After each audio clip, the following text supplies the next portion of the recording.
नमस्कार। आइए आज हम इस वीडियो के माध्यम से एड ग्रेड अभ्यास पुस्तिका विषय विज्ञान कक्षा 7 देखिए इस प्रकार से हमें एड ग्रेड अभ्यास पुस्तिका कक्षा 7 के लिए विषय विज्ञान की हमें प्रदान की गई है। देखेंगे सत्र 2024-25 के लिए यह न्यू एड ग्रेड अभ्यास पुस्तिका है। देखिए इसमें सभी पाठों का संपूर्ण हल हम आसानी से अपनी पाठ्यपुस्तक से पूर्ण कर सकते हैं। देखिए इस चैनल के माध्यम से हम सभी विषय के एड ग्रेड जो अभ्यास पुस्तिका हैं इनका संपूर्ण हल हम समझेंगे। देखिए इसमें विषय वस्तु दी गई है। अध्याय 1 से लेकर अध्याय 13 तक सभी अध्याय दिए गए हैं। इन अध्याय का संपूर्ण हल हम इस चैनल के माध्यम से समझेंगे। तो आइए देखते हैं इस वीडियो के माध्यम से अध्याय 2 प्राणियों में पोषण। देखिए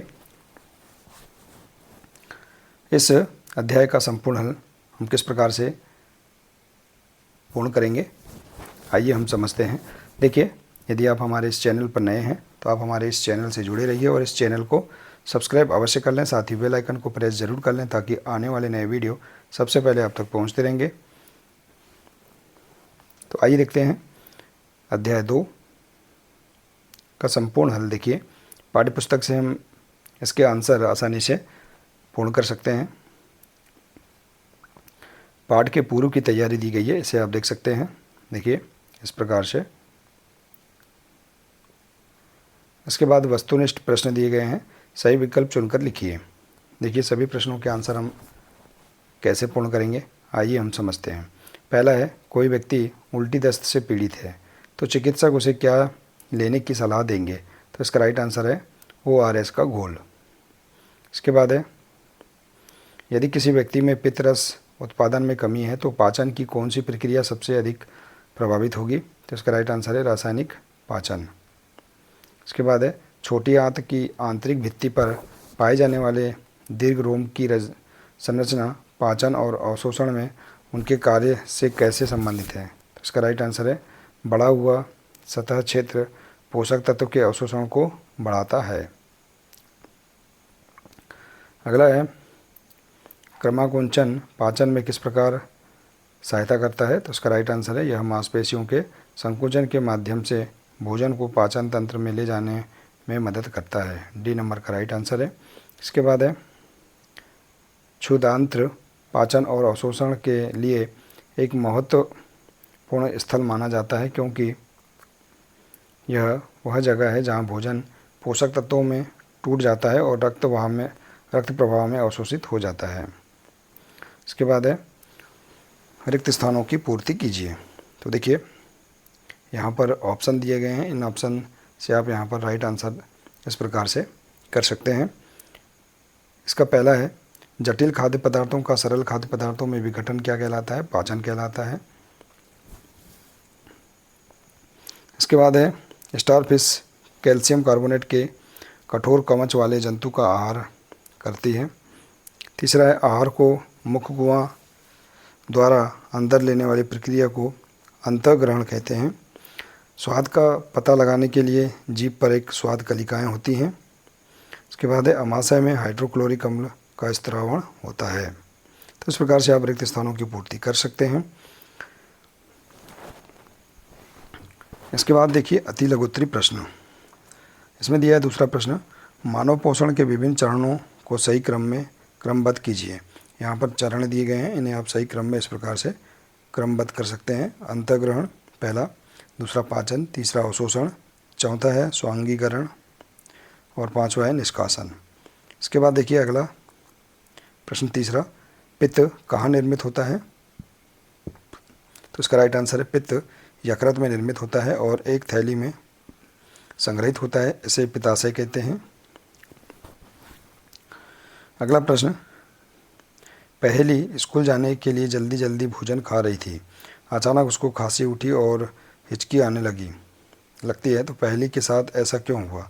तो यह खाद्य कणों के श्वास नली में प्रवेश करने के कारण होता है। इसके बाद है, भोजन हमारे लिए क्यों आवश्यक है।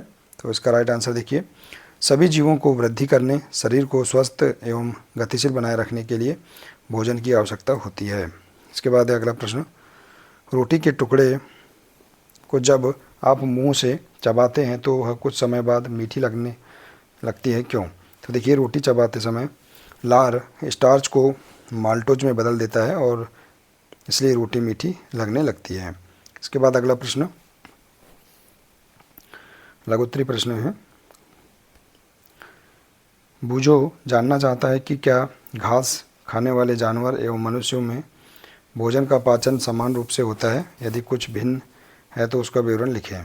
तो देखिए, भोजन के पाचन का आधारभूत प्रक्रम सभी प्राणियों में समान है, जिसमें खाद्य पदार्थ सरल पदार्थ में परिवर्तित होता है एवं ऊर्जा मुक्त होती है। इसके बाद देखिए अगला प्रश्न, मानव पाचन तंत्र के अमाशय में पाए जाने वाला हाइड्रोक्लोरिक अम्ल की पाचन क्रिया में क्या भूमिका है, समझाइए।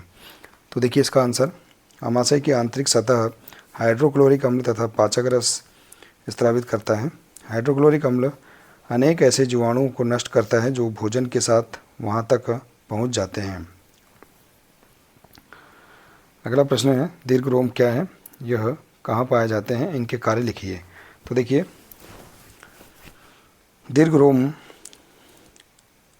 क्षुधांत्र की आंतरिक भित्ति पर अंगुली के समान उभरी हुई संरचना होती है, जिन्हें दीर्घ रोम अथवा रसांकुर कहते हैं।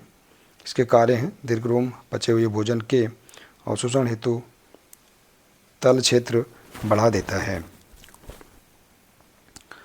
10वां प्रश्न, यदि मनुष्य के रदनक दांत ना हो तो क्या होगा? तो देखिए, यदि मनुष्य में रदनक दांत ना हो तो भोजन को चीरने एवं पकड़ने में समस्या होगी। यह दांत भोजन को पकड़ने एवं चीरने का कार्य करता है। इसके बाद है अगला, दूध के दांत एवं स्थायी दांत में क्या अंतर है? तो इसका आंसर आप इस प्रकार से लिख सकते हैं, हमारे दांतों का प्रथम सेट सैसों काल में निकलता है तथा लगभग 8 वर्ष की आयु तक ये सभी दांत गिर जाते हैं। इन्हें दूध के दांत कहते हैं। इन दांतों के स्थान पर दूसरे दांत निकलते हैं, जिन्हें स्थायी दांत कहते हैं। अगला प्रश्न, दीर्घोत्तरी प्रश्न। प्रश्न 12वां है, मानव पाचन तंत्र का नामांकित चित्र बनाइए, उनके मुख्य भागों के नाम लिखिए। तो आप देखिए, इस प्रकार से चित्र बना सकते हो, इनके नाम भी लिख सकते हैं। देखिए, इस प्रकार से अपनी पाठ्यपुस्तक से मानव पाचन तंत्र का नामांकित चित्र बनाकर उनके मुख्य भाग लिख सकते हैं। तो देखिए, मुख्य भागों के नाम इस प्रकार से हैं, आहारनाल, मुखगुआ, ग्रसनी, ग्रसिका, अमाशय, छोटी आंत, बड़ी आंत, मलाशय और मलद्वार मानव पाचन तंत्र के मुख्य भाग हैं। इसके बाद है अगला प्रश्न, निम्न पाचन संबंधी क्रियाओं को संक्षेप में लिखिए। अंतर्ग्रहण, स्वांगीकरण, अंतर्ग्रहण भोजन का अंतर्ग्रहण मुख द्वारा होता है। तो देखिए, अंतर्ग्रहण क्या है? भोजन का अंतर्ग्रहण मुख द्वारा होता है। आहार को शरीर के अंदर लेने की क्रिया अंतर्ग्रहण कहलाती है। इसके बाद है स्वांगीकरण, क्षुधांत्र में अवशोषित पदार्थों का स्थानांतरण रुधिर वाहिकाओं द्वारा शरीर के विभिन्न भागों तक होता है, जहां उनका प्रयोग जटिल पदार्थों को बनाने में किया जाता है। इस प्रक्रम को स्वांगीकरण कहते हैं। तो इस प्रकार से आप परिभाषा लिख सकते हैं। इसके बाद अगला प्रश्न है 14 नंबर का। देखिए, जलाशय में पाए जाने वाला एक कोशिकीय जीव अमीबा में पाचन क्रिया विधि को चित्र सहित समझाइए। तो देखिए, आप अमीबा में पाचन क्रिया को आप समझा सकते हैं, इस प्रकार से इसका आंसर लिख सकते हैं। देखिए, अमीबा में अंतःकोशिकीय पाचन होता है। भोजन का पाचन खाद्य रिक्तिका में होता है।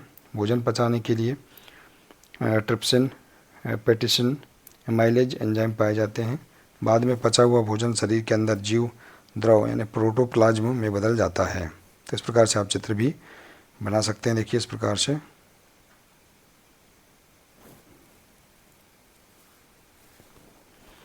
इसके बाद देखिए,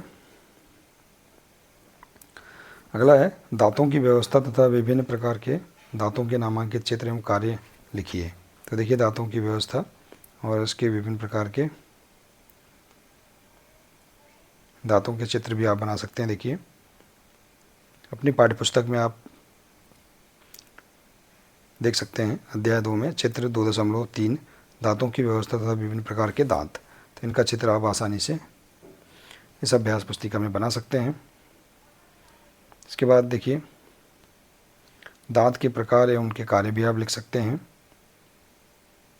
दांतों की संख्या देखिए और ऊपरी जबड़ा, निचला जबड़ा और इनका योग लिख सकते हैं आप इस प्रकार से। इसके बाद देखिए अगला प्रश्न, ग्रसिका में भोजन की गति का नामांकित चित्र बनाइए। तो देखिए आप इस प्रकार से ग्रसिका में भोजन की गति का नामांकित चित्र अब बना सकते हैं। अपनी पाठ्यपुस्तक में इसका चित्र दिया है, चित्र 2.7 में देख सकते हैं। इसके बाद देखिए घास खाने वाले जंतु में पाचन का नामांकित चित्र बनाइए। तो आप इस प्रकार से घास खाने वाले जंतु में पाचन का नामांकित चित्र आप बना सकते हैं, चित्र 2.9। इसके बाद है प्रोजेक्ट कार्य। देखिए प्राणायाम क्यों आवश्यक है, इसके बारे में आप लिख सकते हैं। धूम्रपान की आदतों को रोकने के लिए दिए गए स्थान पर एक पोस्टर का निर्माण कीजिए एवं धूम्रपान रोकने हेतु एक नारा लिखिए। तो देखिए इसका आंसर आप इस प्रकार से लिख सकते हैं। प्राणायाम करने से स्थिर मन और दृढ़ इच्छा शक्ति प्राप्त होती है, अतः प्राणायाम आवश्यक है। इसका चित्र भी आप बना सकते हैं। देखिए धूम्रपान रोकने के लिए इस प्रकार से एक पोस्टर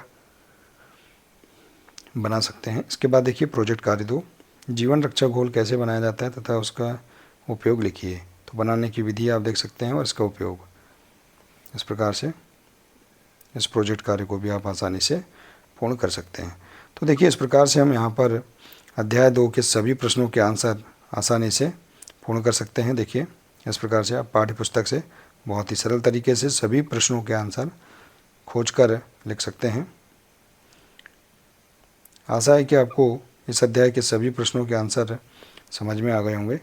देखिए यदि जानकारी अच्छी लगी हो तो प्लीज़ इसे अधिक से अधिक शेयर करें, वीडियो को लाइक करें और इसी प्रकार से इसके आगे के अन्य सभी अध्याय एवं अन्य विषय का संपूर्ण हल समझने के लिए आप हमारे इस चैनल से जुड़े रहिए और इस चैनल को सब्सक्राइब अवश्य कर लें।